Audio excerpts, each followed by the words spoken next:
ഇവിടെ പലർക്കും sex education കൊടുത്തിട്ടില്ല. പലർക്കും സെക്സ് ചെയ്യാൻ പോലും അറിയില്ല. അതാണ് പീഡനമായിട്ട് മാറുന്നത്. ഹണി ട്രാപ്പ് നടക്കും.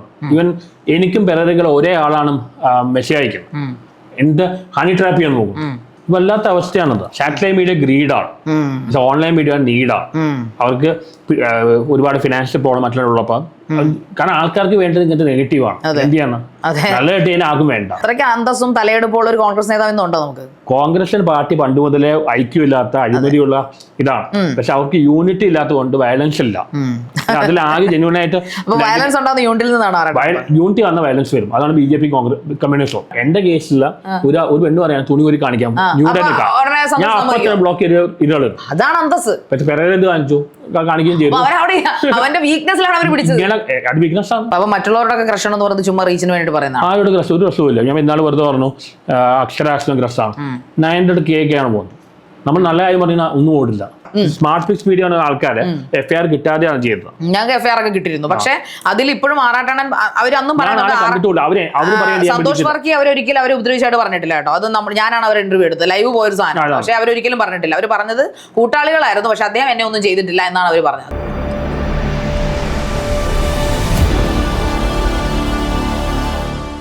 ജീവിതഗന്ധിയായ യാഥാർത്ഥ്യങ്ങൾ ഇന്ന് നമ്മളോട് സംസാരിക്കാൻ ദ റിയാലിറ്റി ബൈ KB എത്തിയിരിക്കുന്നത് നമുക്ക് ഏവർക്കും പ്രിയങ്കരനായിട്ടുള്ള ഓൺലൈൻ മീഡിയയുടെ പ്രിയപ്പെട്ടവനായ സന്തോഷ് വർക്കി എന്ന നല്ല പേരുള്ള ആറാട്ടണ്ണൻ. നമസ്കാരം, വെൽക്കം ടു ദ ഷോ. നമ്മൾ പണ്ടൊരു ഇന്റർവ്യൂ ചെയ്തതാണ്. തീർച്ചയായിട്ടും നമ്മൾ ഹോട്ട് സീറ്റിൽ എൻ്റെ ഒപ്പം വന്നിരുന്ന ഒരാളാണ്.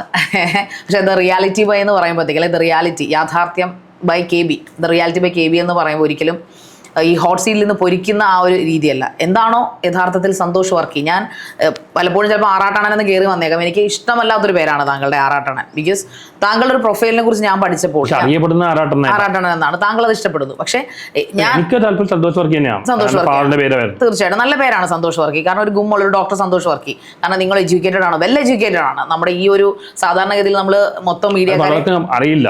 അതെ, പലർക്കും അറിയില്ല. ഞാൻ താങ്കളെ കുറിച്ച് പഠിക്കാൻ ശ്രമിച്ചപ്പോൾ, ഈ ഹോട്ട് സീറ്റിലേക്ക് വരുമ്പോൾ താങ്കളെ കുറിച്ച് ഞാൻ പഠിക്കാൻ ശ്രമിച്ചപ്പോഴത്തേക്ക് താങ്കളുടെ നല്ല interview in the sense 100 interview ഉണ്ടായിരിക്കും, 3-4 ഇന്റർവ്യൂ ഉള്ളൂ നല്ലതായിട്ട്. നല്ല ഇന്റർവ്യൂ ഞാൻ കാണാനിടയായപ്പോൾ ഞാൻ ശ്രദ്ധിച്ചത് ഏറെ തെറ്റിദ്ധരിക്കപ്പെട്ട ഒരാളാണ് ഞാൻ. വളരെ ഒരു കോമാളി രീതിയിൽ കാണും. അങ്ങനത്തെ ആവേണ്ട ആളല്ലേ. അത് തീർച്ചയായിട്ടും മാനിപ്പുലേറ്റ് ചെയ്യുന്നുണ്ട്. തീർച്ചയായിട്ടും താങ്കൾ പറയുന്ന പല കാര്യങ്ങളും നമ്മുടെ ഇത് റിയാലിറ്റി നമ്മൾ നിങ്ങൾക്ക് അഷ്യൂർ ചെയ്യുന്ന ഒരു കാര്യം, ഈ ഒരു ചാനൽ അല്ലെങ്കിൽ ഈ മീഡിയ നിങ്ങൾക്ക് അഷ്യൂർ ചെയ്യുന്ന ഒരു കാര്യം എന്ന് പറഞ്ഞു കഴിഞ്ഞാൽ, നിങ്ങൾ പറയുന്ന കാര്യങ്ങൾ മാത്രമേ ഇതിനകത്ത് പോകത്തുള്ളൂ. തമ്പനയിലും അങ്ങനെ തന്നെ ആയിരിക്കും. ഒരിക്കലും അയ്യോ ആറാട്ടണ്ണൻ പറഞ്ഞത് കേട്ടോ, സന്തോഷ് വർക്കി പറഞ്ഞതിന്റെ അർത്ഥം, അല്ലെങ്കിൽ BB7 കുറിച്ച് പറഞ്ഞത് എന്ത്, അങ്ങനെ ഒരിക്കലും പോകത്തില്ല. അതാണ് നമ്മുടെ ചാനൽ എന്ന് പറയുന്നത്. അതുകൊണ്ടാണ് താങ്കളെ ഞാൻ ഇതിനകത്തോട്ട് ക്ഷണിച്ചത്. തീർച്ചയായിട്ടും താങ്കളുടെ മറ്റൊരു മുഖം ജനങ്ങൾ അറിയണമെന്ന് ആഗ്രഹിക്കുന്ന കുറച്ച് ആൾക്കാരുണ്ട്. താങ്കളെ മീഡിയ അവരുടെ പർപ്പസിന് വേണ്ടിയിട്ട്, എല്ലാവരെയും ഞാൻ പറയില്ല, കുറച്ച് മീഡിയകൾ ഓൺലൈൻ മീഡിയ കുറ്റം പറയില്ല. കാരണം അവർക്ക് ഒരുപാട് ഫിനാൻഷ്യൽ പ്രോബ്ലം മറ്റെല്ലാം ഉണ്ട്. പക്ഷേ ഈ സാറ്റലൈറ്റ് മീഡിയ എന്താ ട്രാൻസ്ജെൻഡർ കേസ് വന്നപ്പോൾ അവർ 2 ദിവസം സാറ്റലൈറ്റ് മീഡിയ ഗ്രീഡാണ്, ഓൺലൈൻ മീഡിയ നീഡാണ്. അവർക്ക് ഒരുപാട് ഫിനാൻഷ്യൽ പ്രോബ്ലം മറ്റുള്ളപ്പോൾ, കാരണം ആൾക്കാർക്ക് വേണ്ടത് ഇങ്ങനത്തെ നെഗറ്റീവാണ്. എന്ത് ചെയ്യണം, നല്ല കിട്ടിയതിന് ആർക്കും വേണ്ട. സത്യം, ഇപ്പൊ മൊത്തത്തിൽ നെഗറ്റീവാണ്. ഇവൻ പല ഷോകൾ പോലും, ഇവൻ ഈ സാറ്റലൈറ്റ് ചാനൽ താങ്കൾ പറഞ്ഞ ശരിയാണ്, അവർ ഗ്രീഡിയാണ്. അവരിപ്പോ പണ്ട് ഓൺലൈൻ മീഡിയ പുച്ഛിച്ചിരുന്നവർ ഇന്ന് അവരുടെ ഓൺലൈൻ വേർഷൻ ആണ് ഇന്ന് ഹിറ്റ് അടിച്ചുകൊണ്ടിരിക്കുന്നത്. അല്ലാതെ അവര് TVയിൽ അവരെ ഓൺ ചെയ്ത് വെച്ചുകൊണ്ട് ആരും ഒന്നും കാണുന്നില്ല. മീഡിയ ഒരു പരിധിക്ക് അവർക്ക് കുറ്റം പറയാൻ പറ്റില്ല. കാരണം ഇവിടെ ഓടുന്നത് കോമാളിത്രം അല്ലെങ്കിൽ അഡൾട്ട് അല്ലെങ്കിൽ അപരാധം. ഇത് അതുകൊണ്ടാണ് ഞാനും ഈ ഒരു സമയത്ത് 7 മണി കഴിഞ്ഞിട്ടുള്ള വാർത്താണ്. 7 മണി ഞാൻ ഫ്രീ ആണ്. കാരണം ഇതൊക്കെയാണ് വിറ്റുപോകുന്നത്. പെരേരകൾ കൃത്യമായിട്ട് അറിയാം ആ കോമാളത്തെ വിറ്റുപോകുള്ളൂ. കോമാളത്തെ എനിക്ക് പറ്റില്ല. അപ്പൊ ഇതൊക്കെയാണ് വിറ്റുപോകുന്നത്. പിന്നെ എന്ത് ചെയ്യാൻ പറ്റും? അത് സമൂഹത്തിന്റെ കുഴപ്പമാണ്. തീർച്ചയായും അത് സമൂഹത്തിന്റെ കുഴപ്പമാണ്. കാരണം വേറൊന്നും കൊണ്ടല്ല, സമൂഹത്തിന്റെ ഭാഗമാണ്. നമ്മളെ ചെറുപ്പകാലത്ത് നമ്മൾ ക്രിക്കറ്റും ഇതെല്ലാം കണ്ടാണ് എൻജോയ് ചെയ്തത്. ഇന്നത്തെ പിള്ളേർ പറഞ്ഞ ഈ ഫേസ്ബുക്കിൽ വന്ന ഈ 2K കേസ് ജനിച്ച പിള്ളേരെല്ലാം ഈ സാഡിസം വളരെയധികം കൂടിയിരിക്കുകയാണ്. അതെ, സാഡിസം കൂടിയിരിക്കുന്നതുകൊണ്ടാണല്ലോ പരസ്പരം ഒരു കാര്യത്തിൽ അഡ്ജസ്റ്റ്മെന്റ് ഇല്ലാതെ. ബിഗ് ബോസ് ഏറ്റവും വലിയ എക്സാമ്പിൾ ആണ് ബിഗ് ബോസ്. തീർച്ചയായിട്ടും. കാരണം ഇവര് മറ്റുള്ളവരെ വേദനിപ്പിച്ചാണ് എൻജോയ് ചെയ്യുന്നത്. എനിക്കത് മനസ്സിലാവണില്ല. അത് ഗെയിമിന്റെ ഒരു സ്ട്രാറ്റജി ആണെന്നാണ് എനിക്ക് തോന്നിയത്. കാരണം അതൊരു ഈ സമൂഹത്തിന്റെ ആവശ്യമാണ്. അതെ അതെ. BB7 ഇപ്പൊ ഞാൻ അതിലൊരു കണ്ടസ്റ്റന്റ് ആയിരുന്നു. ഞാൻ 21 ദിവസം എവിക്റ്റ് ആയി. നമ്മൾ ഇപ്പോ താങ്കളുടെ മുമ്പിൽ ഇരിക്കുന്നു. എന്താണ് താങ്കൾ കണ്ടിന്യൂസ് ആയിട്ട് BB കാണുന്ന ഒരാളാണ്? ഞാൻ ബിഗ് ബോസിൽ റെഗുലർ കാണാനല്ല, പല ഇമ്പോർട്ടന്റ് കാര്യങ്ങളെല്ലാം അറിയാം. കാര്യങ്ങളൊക്കെ അറിയാം. നിങ്ങൾ ആവണമെന്ന് ഞാൻ ആഗ്രഹിച്ചത്. ഞാൻ പേര് പറഞ്ഞു, നിങ്ങളുടെ രേണുസുധയുടെ പേരാണ് ടൈറ്റിൽ വിന്നർ ആവണമെന്ന് ആഗ്രഹിച്ചിരുന്നത്. ഞാൻ അവിടെ ഞാൻ ഇതിനു മുമ്പ് പറഞ്ഞിട്ടുണ്ട്, ഞാനവിടെ ഹോട്ട് സീറ്റ് കളിക്കാൻ പോയ ഒരാളല്ല. എൻ്റെ ഒരു വ്യക്തിത്വം അവിടെ കാരണം അവിടെ നമ്മൾ റിയലായി മാറും. നമ്മൾ ഇനി എത്ര അഭിനയിക്കാൻ ശ്രമിച്ചാൽ നമ്മൾ ഒരിക്കലും അവിടെ റിയലായി മാറും. എൻ്റെ റിയാലിറ്റിയാണ് ഞാൻ അവിടെ കാണിച്ചത്. സർവൈവലും സാഹചര്യം ഭയങ്കര അഡ്വേഴ്സ് ആണല്ലോ. തീർച്ചയായിട്ടും, കാരണം അവിടെ കുറേ നമുക്ക് അത് it's A part of the game ആണ്. പക്ഷേ എന്തുകൊണ്ടാണ് ബിഗ് ബോസിനെ താങ്കൾ ഒരു നെഗറ്റീവ് അല്ലെങ്കിൽ സാഡിസ്റ്റ് റിയാലിറ്റി? അതാണ് നടക്കുന്നത്. അവർ നെഗറ്റിവിറ്റി, ആ ഒരു മെന്റൽ ഗെയിംസ്, സാഡിസ്റ്റ് ആണ് വർക്ക് ചെയ്യണം. അത് കണ്ട് ആൾക്കാർ എൻജോയ് ചെയ്യാം. അത് ഈ ഒരു 2000 കഴിഞ്ഞിട്ടുള്ള ഒരു കാലഘട്ടത്തിന്റെ കുഴപ്പമാണ്. ഭയങ്കര നെഗറ്റീവ്. പണ്ട് ദൂരദർശനുള്ള കാഞ്ചി പ്രോഗ്രാംസ് നല്ല പോസിറ്റീവ്, ഇപ്പൊ എല്ലാം നെഗറ്റീവാണ്. അതിലിപ്പോ ഈ ശാന്തി ദിനേശ് ആളെ എന്റെ ശത്രുവാണെങ്കിൽ പുള്ളി പറഞ്ഞു ബിഗ് ബോസ് വളരെ നെഗറ്റീവ് പ്രോഗ്രാം ആണ്. അതിലിപ്പോ ലാലേട്ടർ മാത്രമേ ഗുണമുള്ളൂ, കുറച്ച് രൂപ കിട്ടുള്ളത്. അങ്ങനത്തെ പ്രോഗ്രാം ചെയ്തുകൊണ്ട് ലാലേട്ടർ ആൾക്കാർ ചെയ്തതാണ്. കാരണം ആദ്യം ഈ ഓഫർ വന്ന് മമ്മൂട്ടിക്കാണ്, പുള്ളിയെ ചെയ്തതല്ല. ഇങ്ങനത്തെ പ്രോഗ്രാംസ് ഒരിക്കലും പ്രൊമോട്ട് ചെയ്തത്. എന്തുകൊണ്ടായിരിക്കും ലാലേട്ടൻ അത് ചൂസ് ചെയ്തത്? പുള്ളി ഒരുപാട് ബിഗ് ബഡ്ജറ്റ് ഫിലിംസ് പിടിക്കുകയാണ്, കാരണം സിനിമയുടെ മാർക്കറ്റ് കൂട്ടാൻ നോക്കുകയാണ്. അപ്പൊ അതിന്റെ ഭാഗമായിട്ട് ഇനി ഫണ്ടിന്റെ ആവശ്യമുണ്ട്. അപ്പൊ ഈ മോഹൻലാൽ എന്ന് പറഞ്ഞ വ്യക്തി ഗ്രീഡി ആയതുകൊണ്ടാണോ ഇത്? ഗ്രീഡി അല്ല, പുള്ളി സിനിമയിൽ തന്നെയാണ് എല്ലാം ഇൻവെസ്റ്റ് ചെയ്തിരുന്നത്. ഒരുപാട് കാശ് പുള്ളി പോയിട്ടുണ്ട്, പ്രൊഡ്യൂസ് ചെയ്ത വലിയ വലിയ ലൂസിഫറുടെ പടങ്ങൾ പിടിക്കുന്നത് മലയാളം സിനിമയുടെ മാർക്കറ്റ് കൂട്ടാൻ വേണ്ടിയാണ്, നല്ല ഉദ്ദേശത്തോടെയാണ്. അപ്പൊ അതിന് ഹി നീഡ് മണി. അത് പല സ്ഥലത്തും ഉണ്ടാക്കുന്നുണ്ട്. ഓക്കെ, ഇനി ഒരു സീസണിൽ അദ്ദേഹം വരുമെന്ന് താങ്കൾ കരുതുന്നുണ്ടോ? അതായത് നേരത്തെ കഴിഞ്ഞ പറഞ്ഞ ഇതാണ് വരില്ല വന്നില്ലേ, പുള്ളി ഒഴിഞ്ഞു മാറാതെ പുള്ളി തന്നെ ആയിരിക്കും. ഈ 7ന്റെ പണി സീസൺ ആണല്ലോ ഇപ്രാവശ്യം ഞങ്ങൾ പോയ സീസൺ. കഴിഞ്ഞ സീസണുകളൊക്കെ താങ്കൾ എന്തായാലും കണ്ടു? താങ്കൾ ഓൺലൈൻ റെഗുലറായിട്ട് കാണാനല്ല. എനിക്ക് ഈ പ്രോഗ്രാം വളരെ നെഗറ്റീവായിട്ട് തോന്നിക്കുന്നത്. എന്തിനാ ഈ പ്രോഗ്രാം പ്രൊമോട്ട് ചെയ്യുന്നത് മനസ്സിലാവുന്നില്ല. Okay, it's all A business അല്ലേ? തീർച്ചയായിട്ടും ബിസിനസ് ഉണ്ട്. പിന്നെ സീരിയസ് ആയിട്ട് ജനങ്ങൾ ഇഷ്ടപ്പെടുന്നുണ്ടല്ലോ. ഇപ്പൊ ഇന്ന് ഇഷ്ടപ്പെടുന്നതുകൊണ്ടാണ് ഈ പ്രോഗ്രാം വന്നത്. അതെ, ജനങ്ങൾ ഇഷ്ടപ്പെടുന്നുണ്ട്. കുട്ടികൾ ഉൾപ്പെടെ ഇത് കാണുന്നു എന്നുള്ളതാണ്. ഇപ്പൊ എന്നെയൊക്കെ പലയിടത്തും കുട്ടികൾ പൊതിയും. ഞാൻ ഇറങ്ങിക്കഴിഞ്ഞു, ഞാൻ 21 ദിവസമാണ് നിന്നെങ്കിൽ പോലും പലരും ചെല്ലുമ്പോൾ ഹോട്ട് സീറ്റ് ശാരിയേക്കാൾ കൂടുതൽ BB7 വർക്ക് ചെയ്തില്ല, ഇന്റർവ്യൂറേക്കാൾ കൂടുതൽ BB7 ശാരിക KB ആയിട്ടാണ് അറിയുന്നത്. അതേപോലെ തൊപ്പിക്ക് 2K കേസ് ഭയങ്കര സപ്പോർട്ടാണ്. തൊപ്പിയിൽ ഒരു കാലത്ത് വളരെ ബാഡ് വേർഡ്സ് ഉപയോഗിച്ചുകൊണ്ടിരുന്നു. അതെ, അപ്പൊ തൊപ്പിയൊക്കെ എവിടെയെങ്കിലും ഇനാഗുറേഷൻ ചെയ്യുന്ന കഴിഞ്ഞാൽ അവിടെ ട്രാഫിക് ബ്ലോക്ക് ആണ്. അതായത് ഒരു സെലിബ്രിറ്റി സ്റ്റാറ്റസ് ഉണ്ടാക്കുന്നത് നെഗറ്റീവ് പബ്ലിസിറ്റിയേ ഉള്ളൂ. അലൻ ജോസ് പെരേര നെഗറ്റീവ് അല്ലേ? നെഗറ്റീവ് പബ്ലിസിറ്റി ഉള്ളൂ, പോസിറ്റീവ് പബ്ലിസിറ്റി ഇല്ല. പോസിറ്റീവ് ഇല്ല. ഞാൻ തന്നെ എന്റെ അറസ്റ്റിന് ശേഷം ഞാൻ ഒന്ന് ഒതുങ്ങി. റീച്ച് കുറഞ്ഞു. എല്ലാവർക്കും വേണ്ട പഴയ ആറാട്ടനെ വേണം. പഴയ ആറാട്ടന് വന്നാൽ ഞാൻ ജയിലിൽ പോകും. അല്ല, താങ്കളെ അത് കോർണർ ചെയ്യുന്നതാണ് താങ്കൾ ചിന്തിക്കുന്നുണ്ട് അന്നത്തെ അറസ്റ്റ്? പ്ലാൻഡ് ആണ്. പക്ഷെ ഒരു ഗ്യാങ് കളിച്ച, പേര് പറയുന്നില്ല, ഒരു ഗ്യാങ് കളിച്ച കളിയാണ്. കാരണം എന്റെ ഇൻസ്റ്റാഗ്രാം അന്ന് 1 മില്യണൊക്കെ റീച്ച് ആയ, അത് 2 തന്നെ അടിച്ചു കളഞ്ഞു. പിന്നെ ഒരു മെയിൻ ആക്ടർ, പേര് പറയില്ല, ആ ആക്ടറിന്റെ മകൻ എന്നെ വിളിച്ചു ചോദിച്ചു എവിടെയാ പഠിക്കുന്നത്, എവിടെ ജോലി ചെയ്യുന്നുള്ള. പക്ഷെ പ്ലാൻഡ് അറ്റാക്ക് ഞങ്ങൾ ഒതുക്കാന്ന് പറഞ്ഞു. വനിതാ തിയേറ്ററിലാണെങ്കിലും ശരി, എനിക്ക് പെരേര പറയുന്ന ലാലേട്ടർ മമ്മൂക്കിയായിട്ട് റീച്ച് ഇൻസ്റ്റാഗ്രാമിലല്ലോ പെരേരയ്ക്കാണ്. സത്യമാണ്. ഇപ്പൊ ഇന്നാളെ തന്നെ സിനിമയുടെ പ്രൊമോഷൻ ആയപ്പോ ഈ അവിടുത്തെ PR കൊണ്ട് വരേണ്ട പറഞ്ഞു. കാരണം വന്നു കഴിഞ്ഞാൽ ആളുകൾ ഞങ്ങളുടെ അടുത്തേക്ക് വരുന്നു.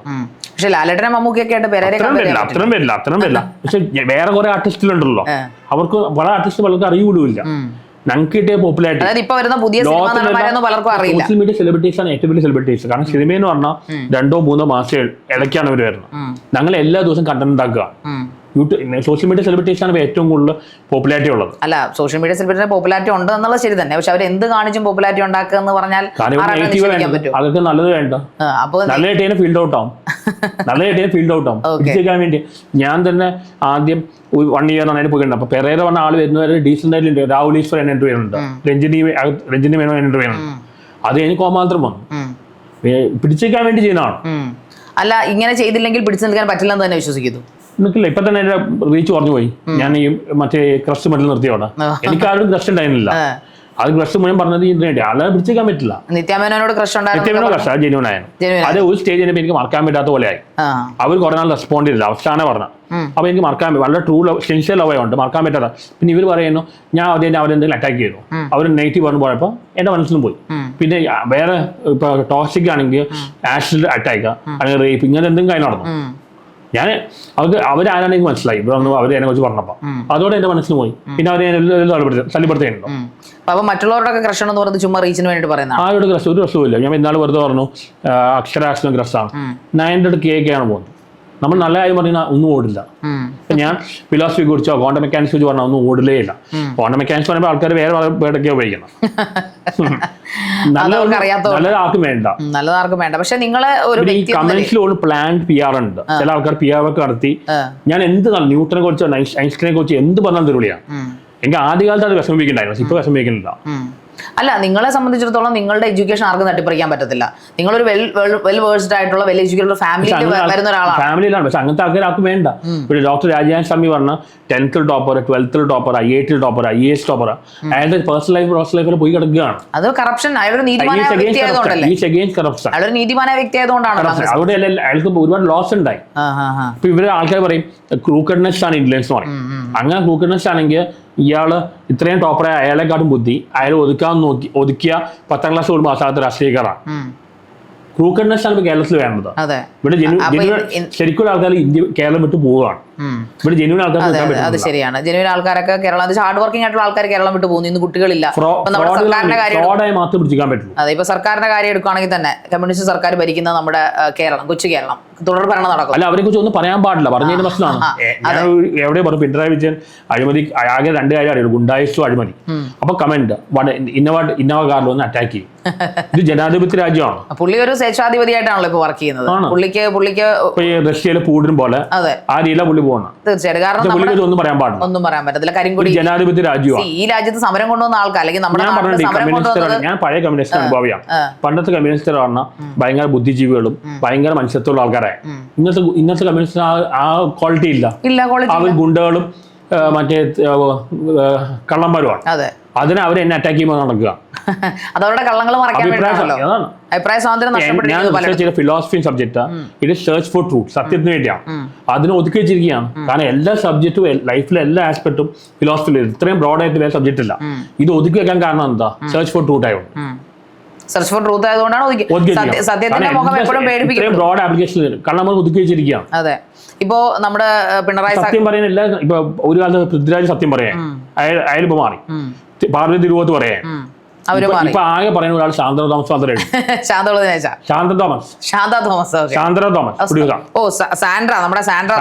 അവര് വളരെ ജെന്യൂനാണ്. അതുകൊണ്ട് അവരെല്ലായിടത്തും പുറത്തായി. പക്ഷെ അവർക്ക് ഒരു ഫാക്ടർ ഉണ്ട്, അവർക്ക് ഫിനാൻഷ്യൽ സംഭവം ഉണ്ട്. ഇല്ലെങ്കിലും അവർക്ക് എന്നാലും അവര് ധൈര്യം കാണിക്കുന്നു.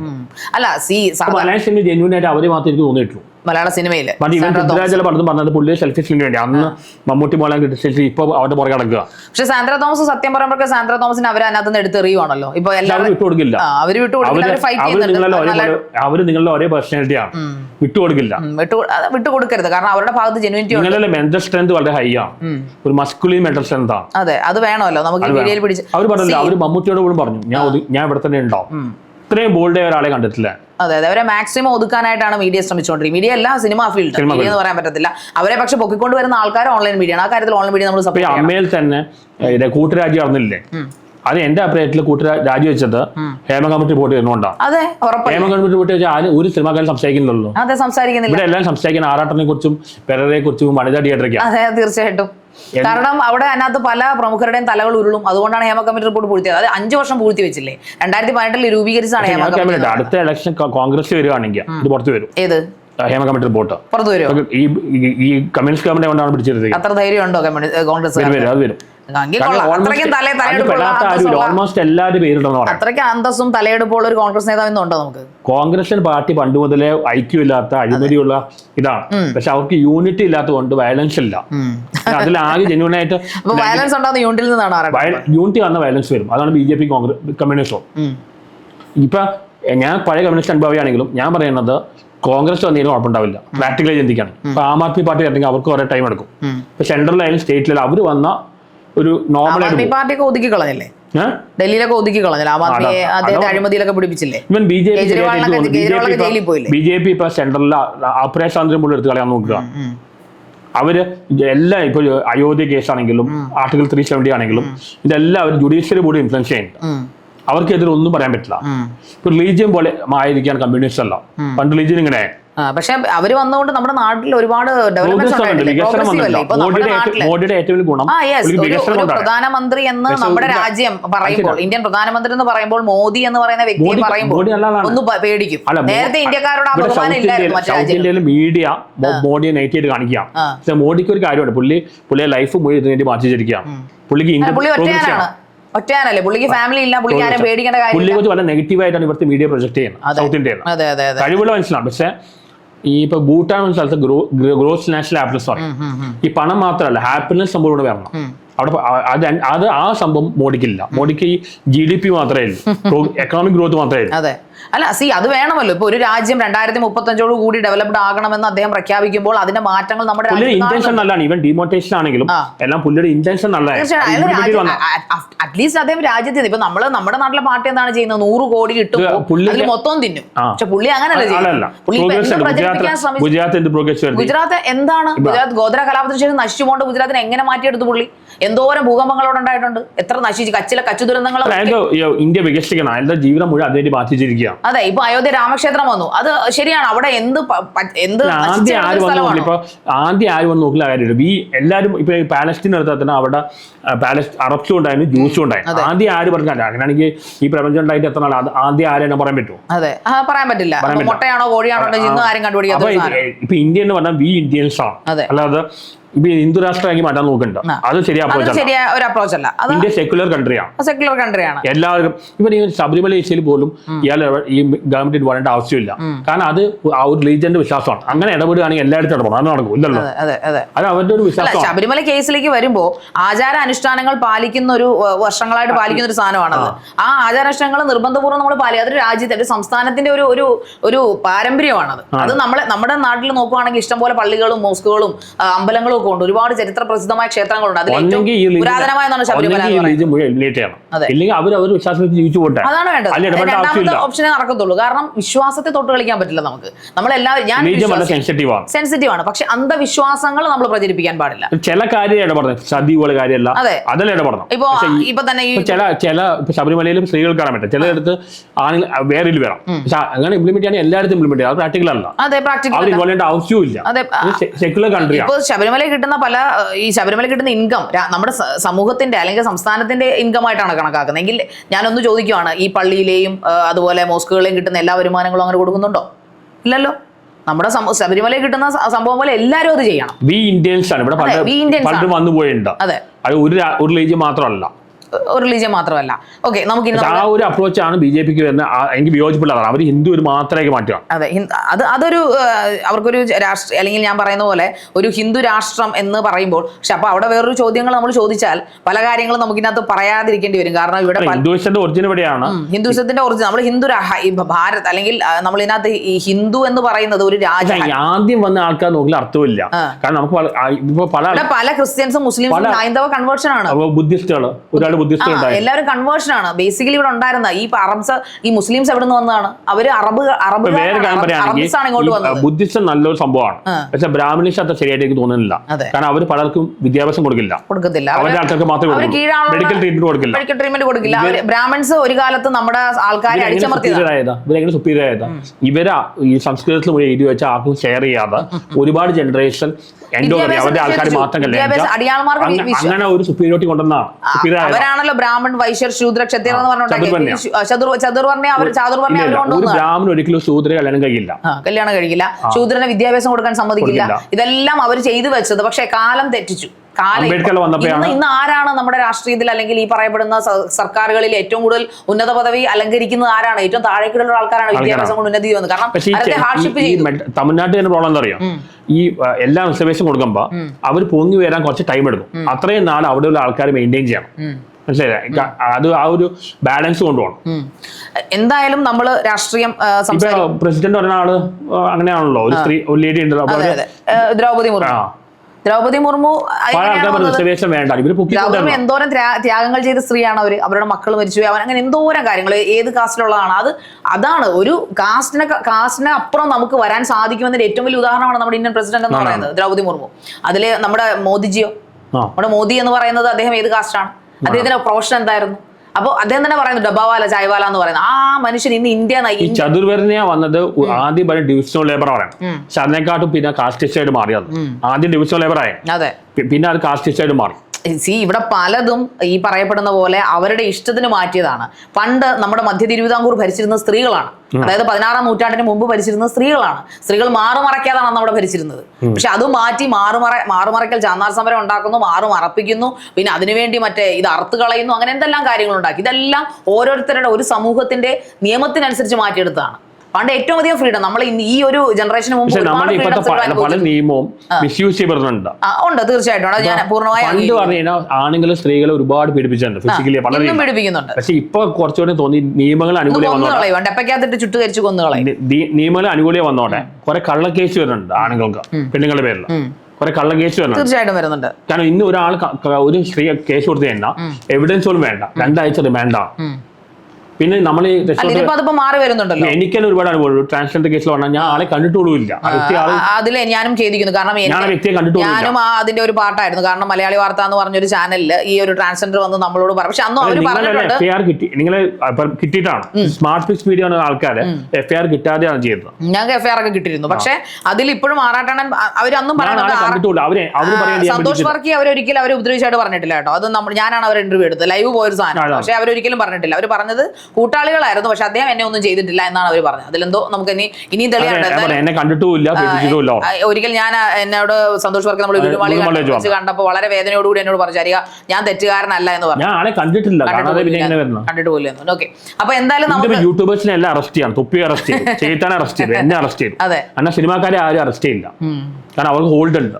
ഇവിടെ തുറന്ന് പറയാം, കോൺസ്റ്റിറ്റ്യൂഷൻ പെർഫെക്റ്റ് ആണ്, പോലീസ് കറപ്റ്റ് ആണ്. പക്ഷെ ഞാൻ ഇപ്പൊ യൂട്യൂബുകാരെ അറസ്റ്റ് ചെയ്യുമ്പോൾ ഞങ്ങൾക്ക് പോപ്പുലാരിറ്റി ഉണ്ട്.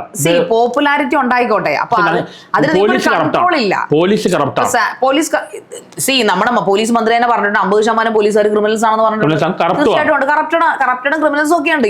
മീഡിയ കറപ്റ്റ് ആണ് തീർച്ചയായിട്ടും. കോൺസ്റ്റിറ്റ്യൂഷൻ പെർഫെക്റ്റ് ആണ്, എഴുതി വെച്ചിരിക്കുന്ന പെർഫെക്റ്റ് ആണ്. പക്ഷെ അത് നടപ്പിലാക്കുമ്പോഴാണ് പല നിയമങ്ങളും മാറേണ്ട സമയം അതിക്രമിച്ചില്ല. ഇപ്പൊ നമ്മുടെ കുഞ്ഞുങ്ങളെ റേപ്പ് ചെയ്യുന്നു, നമ്മുടെ ഏറ്റവും താഴെ പല മരുമക്കള് അവരുടെ അമ്മായിപ്പന്മാരെ അവരുടെ മക്കളെയും കൊണ്ട് പോസ്കോ കേസ് ഉണ്ടാക്കുന്നുണ്ട്. ഒരുപാട് കള്ളക്കേസ് വരുന്നുണ്ട്. അത് ഞാൻ അങ്ങനെ അതോടൊപ്പം തന്നെ ജെന്യൂൻ ആയിട്ടുള്ള കേസുകളുണ്ട്. കേസ് വന്നാൽ ജഡ്ജ്മെന്റ് എപ്പോഴാണ് വരുന്നത്? 30 വർഷം. ഇതൊക്കെ പരിശോധിക്കാനുള്ള നമ്മുടെ സംവിധാനങ്ങളുടെ ഒരു കഴിവില്ലായ്മയാണ് ഇത് സംഭവിക്കുന്നത്. അതാണ് അംബേദ്കർ പറഞ്ഞത്, ഈ കോൺസ്റ്റിറ്റ്യൂഷൻ റോങ് ആയ ആൾക്കാർ വന്നു കഴിഞ്ഞാൽ റോങ് ആയ രീതിയിൽ മാറും. അങ്ങനെ റോങ് ആയ ആൾക്കാർ വന്നാലും റോങ് ആകാത്ത രീതിയിൽ ഉണ്ടാകണമായിരുന്നു. അത് തീർച്ചയായും അംബേദ്കർ ഇല്ല, അതുകൊണ്ട് ഇപ്പൊ നമുക്ക് ചോദിക്കാൻ പറ്റില്ലല്ലോ. എന്തായാലും ഈ കോൺസ്റ്റിറ്റ്യൂഷൻ അല്ലെങ്കിൽ നമ്മുടെ ലോ, ജുഡീഷ്യറി എന്ന് പറഞ്ഞ പരമോന്നത അധികാരമാണല്ലോ. അവിടെ ഇപ്പൊ ഞാൻ ചോദിക്കട്ടെ, നമ്മുടെ സൗമ്യ റേപ്പ് ചെയ്ത ഗോവിന്ദചാമി ഇന്നും അവിടെ കിടന്ന് മറ്റേ എന്താ ചിക്കനും മട്ടനും കഴിച്ചുകൊണ്ടിരിക്കുകയാണ് ജയിലിൽ കിടന്നുകൊണ്ട്. ആരാണ് ചോദിക്കാൻ? എന്തുകൊണ്ട് അയാളെ തൂക്കിക്കൊല്ലുന്നില്ല? എന്തുകൊണ്ട് വധശിക്ഷയ്ക്ക് വിധിച്ചില്ല? നിർഭയ കേസ് അത്രയും പ്രമാദമായതുകൊണ്ട് മാത്രമാണ് അതിൽ രണ്ടുപേരും ഒരാൾ ആത്മഹത്യ ചെയ്തു. ഇന്നും അതിൽ ഏറ്റവും കൂടുതൽ ആ പെൺകുട്ടിയോട് ക്രൂരത ചെയ്ത ആ ഒരു അണ്ടർ ഏജ് പിടിച്ചവൻ അവൻ ഇന്നും ഈ സമൂഹത്തിൽ എവിടെ ജീവിക്കുന്നു? 3 വർഷം മാത്രമാണ്. പിന്നെ വേറെ കാര്യം പറയാം, സവാദിന് പോലെ കേസ് എടുക്കുകയാണെങ്കിൽ ഇത് മിക്ക ക്രിമിനൽസ് മാനസികരോഗികളാണ്. സവാദ് സെക്കൻഡ് ടൈം ആണ് പിടിച്ചത്. ഇവര് എത്ര അറസ്റ്റ് ചെയ്താലും കാര്യമില്ല, ഇവര് പിന്നും ചെയ്തുകൊണ്ടിരിക്കും. കാരണം ഇത് ട്രീറ്റ്മെന്റ് കൊടുക്കേണ്ടത്. മിക്ക ക്രിമിനൽസും മാനസികരോഗികളാണ്, അവർക്ക് ട്രീറ്റ്മെന്റ് കൊടുക്കേണ്ടത്. ഈ പണിഷ്മെന്റ് കൊടുക്കുന്ന മാത്രം കാര്യമില്ല. അത് തീർച്ചയാണ് അവരുടെ ഞാൻ പറയുന്നത്. ഈ എന്റെ ഒരു അഭിപ്രായത്തിൽ ഞാൻ പലവട്ടം തോന്നുന്നുണ്ട്, മറ്റു ചില രാജ്യങ്ങളിലെ ശിക്ഷാ നിയമങ്ങൾ, അതായത് ഒരു പെൺകുട്ടിയുടെ സ്വകാര്യ ഭാഗത്തിൽ കയറി പിടിച്ചു കഴിഞ്ഞാൽ കൈവെട്ടിക്കളയുന്ന നിയമങ്ങളുണ്ട് നമ്മുടെ അറബ് രാജ്യങ്ങളിൽ. അങ്ങനെയുള്ള നിയമങ്ങൾ ഇന്ത്യയിൽ കൊണ്ടുവരണം. പറയുമ്പോൾ കുറെ സമൂഹം അടിക്കും. അപ്പൊ അങ്ങനെ പക്ഷെ എന്താ കുഴപ്പമാണ്, ഇതെല്ലാം ഇപ്പൊ ചായ നിർത്തിയ പോലെയാണ്. നമ്മൾ ഇത് ഇവിടെ സപ്രസ് ചെയ്യുമ്പോൾ വേറെ സ്ഥലത്ത് വരുന്നത്. അതെ, അല്ലെങ്കിൽ ചെയ്യേണ്ട കാര്യങ്ങൾ ഇവിടുത്തെ ആൾക്കാർ തീർച്ചയായിട്ടും. അത് ഞാൻ 100% ബോയ്ഫ്രണ്ട് ഗേൾഫ്രണ്ട് അല്ല, ഞാനത് സന്തോഷ് വർക്കിയോട് പൂർണ്ണമായിട്ട് അതിൽ യോജിക്കുന്നു. കാരണം അങ്ങനത്തെ വീഡിയോസ് ഇട്ട് എത്രയും പോകുന്നറിയോ? ഇത്രയും സെക്ഷലി ഫ്രസ്ട്രേറ്റഡ് ആയിട്ട് പൊതു സമൂഹം, പുതിയ ജനറേഷൻ അങ്ങനെയല്ല. പുതിയ ജനറേഷൻ അമ്മമാര് എസ്പെഷ്യലി ഫേസ്ബുക്കിൽ മറ്റല്ല ഇവർക്ക് വേണ്ടത് ഇതാണ്. അവർ കുറ്റപ്പെട്ട് കാര്യമില്ല, അവർ ജനിച്ചുള്ള സാഹചര്യം അതാണ്. അവരങ്ങനെ ആയിപ്പോയി.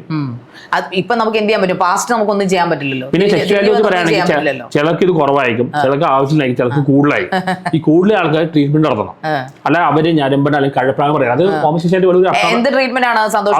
ഹോർമോൺ ട്രീറ്റ്മെന്റ് നടത്തണം. ഹോർമോൺ ട്രീറ്റ്മെന്റ് അല്ലെങ്കിൽ അവർ മാരി ചെയ്യുന്നത് കല്യാണം കഴിച്ചു കഴിഞ്ഞാൽ ഈ ഫാമിലിയിൽ ബാധിക്കും. അപ്പൊ അവര് കല്യാണം കഴിച്ചു കഴിഞ്ഞാൽ കല്യാണം കഴിച്ചിട്ട് പിന്നെ എക്സ്ട്രാ അഫയർ വെക്കും. അല്ലെ അവർക്ക് നിൽക്കാൻ പറ്റില്ല. എത്രയോ ഭേദമാണ്, അങ്ങനല്ലോ ചെയ്യുന്നത്. ഒരു പിള്ളേരുണ്ടെങ്കിൽ പിള്ളേരെ ബാധിക്കും. ആ പിള്ളേരെ ബാധിക്കും. ഇവർക്ക് ഒന്നെങ്കിൽ ട്രീറ്റ്മെന്റ് കൊടുക്കണം, അല്ലെങ്കിൽ അവർ പ്ലേ ബോയ് ആയിട്ട് നടക്കണം. പക്ഷെ പ്ലേ ബോയ് നടന്നാൽ അരാജകത്തിലേക്ക് ട്രീറ്റ്മെന്റ് കൊടുക്കണ്ട. പ്ലേ ബോയ് എന്ന് പറയുമ്പോൾ രണ്ടു കൂട്ടരുടെ സമ്മതത്തോടുകൂടി ചെയ്യുന്ന പണ്ടത്തെ പ്ലേ ബോയ്സിനെ കുറിച്ചാണ് പറയുന്നത്. മറ്റേതെന്ന് പറഞ്ഞാൽ ഒരു കുഞ്ഞുങ്ങളെയോ അല്ലെങ്കിൽ സമ്മതമില്ലാതെ നോർമലി തോന്നില്ല. ഡ്രഗ്സ് എല്ലാം ഉപയോഗിച്ചിട്ടാണ് ഈ പീഡോഫൈൽ നടക്കുന്നത്. എനിക്ക് വന്നു. അത് നോർമലായിട്ട് ഇങ്ങനെ പറ്റും. ഡ്രഗ്സിന്റെ യൂസ് ഭയങ്കരമാണ്. ഇപ്പൊ 2K പിള്ളേരാണെങ്കിലും ഡ്രഗ്സ് വളരെ കൂടി വരികയാണ്. മൈത്രനെ പോലെ ആൾക്കാർ ലീഗലൈസ് ചെയ്യുന്നത് പറയാം. അമ്മയും സഹോദരനെയും കാമുകിയൊക്കെ തല്ലിക്കൊന്നൊരുത്തനുണ്ടല്ലോ, അത് അവൻ മയക്കുമരുന്നിന്റെ ഉപയോഗമാണെന്നാണ് അവന്റെ മാനസിക രോഗം എല്ലാം ഉണ്ട്. നമ്മുടെ ആ ഒരു സമൂഹത്തിലാണ് നമ്മളിന്ന് ജീവിക്കുന്നത്. അപ്പം എന്തായാലും നമുക്ക് ഇതൊക്കെ കണ്ടുകൊണ്ട് ഇതിനോടൊപ്പം പോയാലേ പറ്റുള്ളൂ. എന്തായാലും നമുക്ക് ഇതിൽ തീർച്ചയായിട്ടും മാറ്റം ഉണ്ടാവും പ്രതീക്ഷിക്കാൻ പറ്റില്ല. 30 വർഷം കഴിഞ്ഞിട്ടാണ് ജഡ്ജ്മെന്റ് വന്നത്. ഇങ്ങനെ ജഡ്ജ്മെന്റ് വന്നിട്ട് എന്ത് കാര്യം? ജുഡീഷ്യറിയുടെ കാര്യം പറഞ്ഞത്. ജുഡീഷ്യറിയുടെ കാര്യം പറയുമ്പോൾ ജുഡീഷ്യറി നീതിമായ പല, അതായത് 1000 കുറ്റവാളികൾ രക്ഷപ്പെട്ടാൽ രക്ഷിക്കപ്പെടും. ഇവിടെ എത്രയോ നിരപരാധികൾ ജയിലിൽ കിടക്കുന്നു. ഇപ്പോ സന്തോഷ് പറഞ്ഞൊരു കാര്യത്തില് റേപ്പിന്റെ കേസിൽ, ഈ പോക്സോ കേസിൽ ഒരു സാറ്, ഞാൻ ഇന്നും ഓർക്കുന്നു, അയാൾ കഴിഞ്ഞ ദിവസം പുള്ളിയുടെ ഇന്റർവ്യൂ ഞാൻ കണ്ടിരുന്നു. ഒരു പെൺകുട്ടി അദ്ദേഹത്തിനെതിരെ പാരാമെഡിക്കൽ കോഴ്സ് പഠിച്ചിട്ട് അദ്ദേഹത്തിനെതിരെ റേപ്പ് കേസ് കൊടുത്തിട്ട് അദ്ദേഹത്തിന്റെ ജോലി പോയി. അദ്ദേഹം അധ്യാപകനായിരുന്നു. അദ്ദേഹത്തിന്റെ ഇൻസ്റ്റിറ്റ്യൂട്ട് പൂട്ടി. 7 വർഷമാണ് അദ്ദേഹം അതിനുവേണ്ടി നടന്നത്. അദ്ദേഹം തെളിയിച്ചു. കാരണം ആ പെൺകുട്ടി വിളിച്ച് പറഞ്ഞു, ഞാൻ അവര് ചെയ്യിപ്പിച്ചതാണെന്ന് പറഞ്ഞു. അങ്ങനെയുള്ള കേസുകൾ നടക്കുന്നുണ്ട്. പക്ഷെ ഇവിടെ 1000 പുരുഷന്മാർ പീഡിപ്പിക്കപ്പെടുമ്പോൾ 10,000 സ്ത്രീകളാണ് കൊല്ലപ്പെടുകയും പീഡിപ്പിക്കപ്പെടുന്നത്. തീർച്ചയായിട്ടും ഉണ്ട്. പക്ഷേ ഇതിൽ ലൂപ്പ് ഹോൾസ്. ഇപ്പൊ എത്രയോ അമ്മമാരാണ് കുഞ്ഞുങ്ങൾ എറിഞ്ഞു. നിർഭയ കേസിലുള്ള അന്ന് അത് നോർത്ത് ഇന്ത്യയിൽ ആ നിയമം ആവശ്യമുണ്ട്. കാരണം അവിടെ ആൾക്കാർ സിവിലൈസ്ഡ് അല്ല, റേപ്പ് സാധാരണ ഫിനോമിനായിട്ട് മാറിയിരിക്കുക. അവിടെയാണ് അത് ആവശ്യമുണ്ട്. പക്ഷേ ഈ സൗത്ത് ഇന്ത്യ, ഇവിടെ കേരളത്തിൽ വരുമ്പോൾ അല്ല, ആൾക്കാർ എഡ്യൂക്കേറ്റ് ഇവിടെ വരുമ്പോൾ ഇവിടെ അത് മിസ്യൂസ് ചെയ്യപ്പെടുക. ഒരു സെലിബ്രിറ്റിയുടെ പേര്, ഒരു ആണ്ട് ഹണി ട്രാപ്പ് നടന്നു. ഈവൻ എനിക്കും പെരേരകൾ ഒരേ ആളാണ് മെസ്സിയായിക്കും. എന്ത് ഹണി ട്രാപ്പ് ചെയ്യാൻ നോക്കും. വല്ലാത്ത അവസ്ഥയാണത്. സെലിബ്രിറ്റേഷൻ ആയിട്ട് മുൻകൊണ്ടാണ്. ഞാൻ ചോദിക്കട്ടെ, നമ്മൾ ഈ ഹണി ട്രാപ്പിൽ വീഴുന്നത് സമ്മതിച്ചു. ഇപ്പൊ നിങ്ങളെ വല വീശുമല്ലോ, നിങ്ങളെ കുറിച്ച് അവർ പഠിക്കും ഉറപ്പായിട്ടും. ഞങ്ങൾക്ക് ഇങ്ങോട്ട് മെസ്സേജ് അല്ല, എന്റെ കേസിൽ ഒരു പെണ്ണ് പറയാൻ തുണി ഒരു കാണിക്കാം, ബ്ലോക്ക് ചെയ്ത് അതാണ് അന്തസ്. പെരേര ഇത് കാണിച്ചു കാണിക്കുകയും ചെയ്തു. അവന്റെ വീക്ക്നെസ്സിലാണ് അവർ പിടിച്ചത്. അത് വീക്ക്നെസ് ആണ്. പല ട്രാപ്പുണ്ട്. അതിനെ ട്രാപ്പ് നമുക്ക് പറയാൻ പറ്റും. എന്തുകൊണ്ടാണ് ആണുങ്ങൾക്ക് സെക്സ്വാലിറ്റി പെട്ടെന്ന് വരും. പെണ്ണുങ്ങൾക്ക് ഒരു ടൈം എടുക്കും. അത് കുറെ മുതലെടുക്കുന്നുണ്ട്. ശരി, നിങ്ങൾ ബയോളജിക്കൽ റീസൺസ് പറയുമ്പോൾ ഞാൻ ഇപ്പോഴും ചോദിക്കുന്നുണ്ട്. പുറത്തെ നാടുകളിൽ നമ്മൾ ഇപ്പൊ വിദേശീയര്, നമ്മളിപ്പോ ഒരു ബിക്കിനി ഇട്ട് നിന്നാലും അവര് നമ്മളെ കയറി പിടിക്കുന്നില്ല. അവരുടെ കൾച്ചർ അങ്ങനെയാണ്. അപ്പൊ അവരാണുങ്ങളല്ലേ? ഇവിടെ റിലീജിയസ് കൺട്രി ആയതുകൊണ്ട് ഈ സെമിറ്റിക് റിലീജിയനും കാരണം ക്രിസ്ത്യാനിറ്റി. ഞാൻ 12 വയസ്സിൽ ഒരാൾ സെക്സ്വലി മെച്ചുറോ, ഇയാൾ കല്യാണം കഴിക്കുന്നത് 30 വയസ്സിലാണ്. ഈ 18 വർഷം അയാൾക്ക് ഫീലിംഗ്സ് വരുമ്പോൾ എന്ത് ചെയ്യും? അക്കൗണ്ട് റിലീജിയൻ നിങ്ങൾ ഒന്നും ചെയ്യാൻ പാടില്ല. നടക്കുന്ന കാര്യമാണ്. സത്യമാണ് താങ്കൾ പറയുന്നത്. ഇവിടെ പുരുഷാധിപത്യം അല്ലെങ്കിൽ സെക്സ് മോശമാണ്. കാരണം ഇതെല്ലാം കൊണ്ടുവന്ന റിലീജിയൻസ് ആണ്. റിലീജിയനെ കൊണ്ടുവന്നു. അതെ, തീർച്ചയായിട്ടും നമ്മളെയൊക്കെ ഹോമോസെക്സ് പോലും. എന്നാൽ ലക്ഷ്മി എന്ന ആള് പറഞ്ഞല്ലേ, അത് ബിഗ് ബോസ് ഹോമോസെക്സ്വാലിറ്റി പറഞ്ഞ ഈ ഹോർമോണൽ പ്രോബ്ലം ആണ്. അവര് നമ്മൾ ഇൽട്രേറ്റ് ചെയ്യരുത് എന്ന് പറഞ്ഞാൽ പ്രൊമോട്ടും ചെയ്യരുത്. അവർക്ക് ട്രീറ്റ്മെന്റ് കൊടുക്കണം. കാനഡ പോലെ സ്ഥലത്തല്ല ഇവർക്ക് ഭയങ്കരമായിട്ട് പ്രൊമോട്ട് ചെയ്യാം. അത് ലക്ഷ്മി പറഞ്ഞ നോർമലൈസേഷൻ ശരിയല്ല. പക്ഷെ വീട്ടിൽ കേട്ടാൻ പറ്റുന്ന അത് വളരെ മോശമായി. അവരൊരിക്കലും ഇൽട്രീറ്റ് ചെയ്യരുത്. ഇല്ല, ഈ കാര്യത്തിൽ ഞാൻ എതിർക്കും. കാരണം ഞാൻ ചോദിക്കട്ടെ, ഒരു ലെസ്ബിയൻ കപ്പിൾ, അവര് ബൈ ഓക്കെ, ബൈ ആയിട്ടുള്ള ആൾക്കാരെന്ന് അവർക്ക് പുരുഷനോടും സ്ത്രീയോടും ആരോടും പ്രേമം തോന്നും. അവരെ ആരോടും സെക്സ് ചെയ്യുമായിരിക്കും. പക്ഷെ ട്രൂ ലെസ്ബിയൻ അല്ലെങ്കിൽ ട്രൂ ഗെയ്സ് ആയിട്ടുള്ള ആൾക്കാർക്ക് പറ്റത്തില്ല. പക്ഷെ അവരെ നിർബന്ധിച്ച് സപ്രസ് ചെയ്യിച്ച് അവരെ വിവാഹം കഴിപ്പിക്കാൻ സംഭവിക്കുന്ന എന്താ? ഓപ്പോസിറ്റ് നിൽക്കുന്ന ആൾക്കാരാണ് ഇത് അനുഭവിക്കുന്നത്. അവർക്ക് മനസ്സിലാവില്ല. അതാണ് കാണിക്കുന്നത്. അവർ കാലങ്ങളോളം അവർ ചിലപ്പോ ഈ സെക്ഷൽ ഫ്രസ്ട്രേഷൻ ഭാര്യയ്ക്ക് വരും, അല്ലെങ്കിൽ ഭർത്താവിന്, കാരണം അയാൾ വരുന്നില്ല. അപ്പൊ അവരെ നമുക്ക് എങ്ങനെയാണ് ഹോർമോണൽ ചേഞ്ചസ് അല്ലെങ്കിൽ ക്ലാസ് കൊടുത്ത് അവരെ മാറ്റാൻ പറ്റും? അതൊരു ഹോർമോൺ ട്രീറ്റ്മെന്റ് ഇവര് എല്ലാവരും വിജയിക്കുമെന്ന് സന്തോഷ് കരുതുന്നുണ്ട്. സോ യു ആർ എഡ്യൂക്കേറ്റഡ് മാൻ. നിങ്ങൾക്ക് അത് ചിന്തിക്കാം. ഇവര് ഒരിക്കലും ഇൽട്രീറ്റ് ചെയ്യരുത്. നമ്മൾ ഒരിക്കലും ഇൽട്രീറ്റ് ചെയ്യരുത്. ഒരിക്കലും. അതാണ് ഇവിടെ ലക്ഷ്മി ചെയ്തതാണ്. വീട്ടിൽ പോലും കേട്ടാൻ പറ്റില്ല. അത് വളരെ സ്റ്റുപ്പിഡിറ്റി ആണ് അവർ പറഞ്ഞത്. ഭയങ്കര ക്രൂരതയാണ് ആ പറഞ്ഞത്. കാരണം അവര് ഹോമോ ആൾക്കാര് ഹെട്രോ ആക്കുകയാണെങ്കിൽ അതാണ് നല്ലത്. അത് എനിക്ക് ഇത് അത്ര നാച്ചുറൽ ഫിനോമിനായിട്ട് തോന്നുന്നില്ല. നാച്ചുറൽ ഫിനോമിനായിട്ട് തോന്നുന്നില്ല. കാരണം ഫിസിക്സിൽ എടുത്താൽ like pole triple unlike pole attraction എന്ന് പറയും. അൺലൈക്ക് പോൾ നമ്മളാണ് അട്രാക്ഷൻ വരുന്നത്. അൺലൈക്ക് ഒരു ആണും പെണ്ണും നമ്മളെ ലൈക്ക് പോൾ റിപ്ലൈ പറഞ്ഞ ഒരു ആണും ഒരു പെണ്ണും പെണ്ണും വരുമ്പോ ആ നേച്ചറിന്റെ ലിമിറ്റ് ഇതുണ്ട്. പക്ഷെ അല്ലാതെ വരുന്നൊരു തെറ്റല്ലല്ലോ സന്തോഷ്. തെറ്റല്ല, അത് കുഴപ്പമില്ല. അവരൊരിക്കലും അക്യൂസ് ചെയ്യരുത്. അതാണ് ലക്ഷ്മി ഉപയോഗിച്ച വേർഡ്. ഇവരെ കയറ്റാൻ പാടില്ല. അത് വളരെ മോശമാണ് എന്ന് പറഞ്ഞ് കാൻഡിലുകൾ പോലെ പ്രൊമോട്ട് ചെയ്ത് അത് നോർമലൈസ് ചെയ്തത്. അവർക്ക് ഒരു ട്രീറ്റ്മെന്റ് കൊടുത്ത് നോർമൽ ആക്കുന്നതാണ് ഏറ്റവും നല്ലത്. പക്ഷെ അങ്ങനെ നോർമൽ ആക്കാൻ പറ്റില്ലല്ലോ. ഒരു ഡോക്ടറിന് അത് പണ്ട് ഞാൻ വനിതയിൽ വായിച്ചിട്ടുണ്ട്. ഇതെല്ലാം ഹോർമോണൽ കാരണമാണ്. ഓവർ സെക്ഷ്വാലിറ്റി വനിത പോലുള്ള മാഗസിനിൽ വായിച്ചിട്ടുണ്ട്. ഓരോ കുട്ടികളുടെ ചോദ്യങ്ങൾ ചോദിക്കും. എനിക്കിങ്ങനെ ഞാൻ വിമൻസ് കോളേജിൽ പഠിക്കുകയാണ്, എനിക്കൊരു പെൺകുട്ടി, ഞാൻ രജിസ്റ്റർ ആയിട്ട് ചോദിക്കുന്നത്. അപ്പൊ ഞാനത് വായിക്കുന്ന ഒരാളാണ്. ഞാൻ ഒരുപാട് ബുക്കുകൾ വായിക്കുന്ന അന്ന് എനിക്ക് ഞങ്ങളുടെ വീട്ടിൽ വനിത വരുന്നത്, വനിതയും ഗൃഹലക്ഷ്മിയൊക്കെ പോലുള്ള മാഗസിനിൽ ഡോക്ടർ അത് സമ്മതിക്കില്ല. അതെന്തിനാ വായിക്കുന്നത് ചോദിക്കും. അപ്പൊ ഞാൻ ചോദിക്കും എന്താണ് ഹോമോസെക്ഷാലിറ്റി, എന്താണ് എനിക്ക് ഒരു പെൺകുട്ടിയോട് ഇഷ്ടം തോന്നുന്നു. അപ്പം അന്നത്തെ ആൾക്കാർ അന്നത്തെ ഡോക്ടർ പോലും പറഞ്ഞു കൊടുക്കുന്നത് അറിയോ, അതൊരു പെൺകുട്ടിയുടെ അത്രയും അട്രാക്ഷൻ തോന്നുന്നു, വേറെ ആൺകുട്ടികൾ ഇല്ലാത്തതുകൊണ്ടാണ് അങ്ങനെ തോന്നുന്നത്, കല്യാണം കഴിച്ചാൽ മാറും. പക്ഷെ ഇന്നൊരു ഡോക്ടറോട് ഈ അതേ ചോദ്യം എഴുതി വെച്ചാൽ അവരൊരിക്കലും സമ്മതിക്കത്തില്ല. അവരെ കല്യാണം അവർ പറഞ്ഞു കൊടുക്കും, കൗൺസിൽ കൊടുക്കുമായിരിക്കും, പക്ഷെ മാറില്ല. കാരണം അവർക്ക് ഒരിക്കലും സെക്സ് ചെയ്യാൻ പറ്റില്ല. ആൾക്കാർ പോലും സയന്റിഫിക് ആയിട്ടല്ല അപ്രോച്ച് ചെയ്യുന്നത്. ഇവിടെ പലർക്കും സെക്സ് എഡ്യൂക്കേഷൻ കൊടുത്തിട്ടില്ല. അത് കറക്റ്റ്. പലർക്കും സെക്സ് ചെയ്യാൻ പോലും അറിയില്ല. അതാണ് പീഡനമായിട്ട് മാറുന്നത്. ഈ നമ്മളൊരു സിനിമയില്, ആസിഫ് അലിയുടെ ഒരു സിനിമയില് നമ്മൾ കാണുന്നുണ്ട്, ആ പെൺകുട്ടിയെ റേപ്പ് ചെയ്യുവാണ്, മറ്റേ മാലാഖ. അത് നമ്മുടെ സമൂഹത്തിന്റെ ആ ഒരു അരക്ഷിതാവത്തെ പൊളിച്ചു കാണിച്ചാണ് സംവിധായകൻ. അതിൽ ഞാൻ അയാൾക്ക് ഹാറ്റ്സ് ഓഫ്. അത്രയും വളർന്നൊരു പുരുഷന് ഒരു ഭാര്യയോട് എങ്ങനെ അല്ലെങ്കിൽ എങ്ങനെ ഓഫ് കോഴ്സ് നോട്ട്, അയാൾ ഒരിക്കലും കുറ്റം പറയാൻ പറ്റില്ല. അതുകൊണ്ടാണ് അതുകൊണ്ടാണ് സിനിമ അത്ര ഹിറ്റ് ആയത്. കാരണം ഇത് പലരുടെ ഉള്ളിലുണ്ട്. ഇപ്പൊ ഞാൻ സംസാരിക്കുന്ന പോലെ അല്ലെങ്കിൽ സന്തോഷം സംസാരിക്കുന്ന പോലെ ഒരാൾ ഇത് സംസാരിക്കത്തില്ല. എത്ര പേര് സംസാരിക്കും ഇത്? ഒന്നുമല്ല, ഞാൻ എന്റെ വീട്ടുകാരൻ, അതൊന്നും അല്ല, ഒരിക്കലും അല്ല. ഇന്നും മരണം വരെ അവർ സംസാരിക്കില്ല. കാരണം നമ്മുടെ മുൻ തലമുറ അങ്ങനെ നമ്മൾ അങ്ങനെ ഒരു സാധനം അടിച്ചേൽപ്പിച്ചു കഴിഞ്ഞു. അതുകൊണ്ട് നമുക്ക് ആ ജനറേഷൻ ആൾക്കാർക്കാണ് 10-12 മക്കളുള്ളത്. അതെ, 10-15 മക്കളൊക്കെയാണ്. അതെ.